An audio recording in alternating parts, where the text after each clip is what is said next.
स्वागत है आपका बी न्यूज़ नेशन में। मैं हूं आबिद हुसैन शेख। बीजापुर में आशिकाने रसूल सल्लल्लाहु अलैहि वसल्लम की बाइक रैली। बीजापुर की गलियों में आमिना के लाल की पैदाइश का जश्न। पैगंबर इस्लाम हज़रत मोहम्मद मुस्तफ़ा सल्लल्लाहु अलैहि वसल्लम की विलादत के चलते बीजापुर के खानकाए हाशमी से मौलाना सैयद तनवीर पीरा हाशमी की रहनुमाई में हज़ारों आशिकाने रसूल सल्लल्लाहु अलैहि वसल्लम उम्मत मोहम्मदिया के परवाने बाइक रैली करके शहर के गलियों और चौराहों पर गुजर कर इत्तेहाद का मुजाहरा किया, जिसमें उलमाए कराम, उमाइदीन शहर के मोतबर शख्सियात में अब्दुल हमीद मुशर्रफ, शकील सुतार के अलावा दीगर हजरात और बड़ी तादाद में आशिकाने रसूल रहे मौजूद।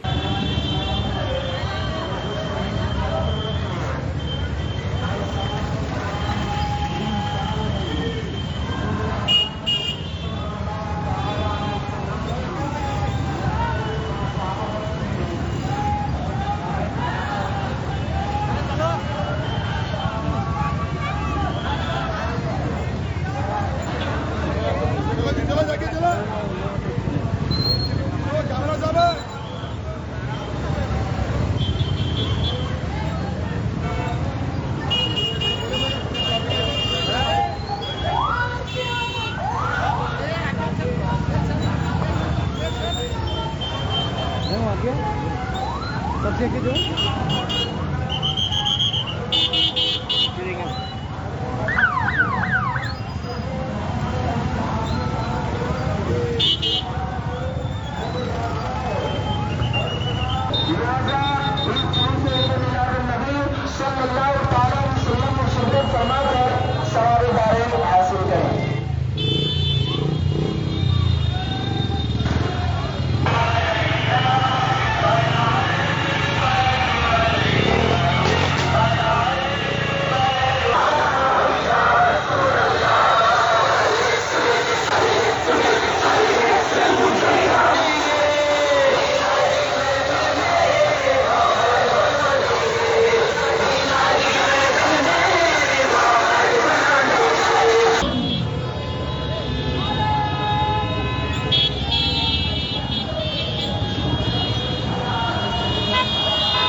और ख़बरों के लिए देखते रहिए बी न्यूज़ नेशन।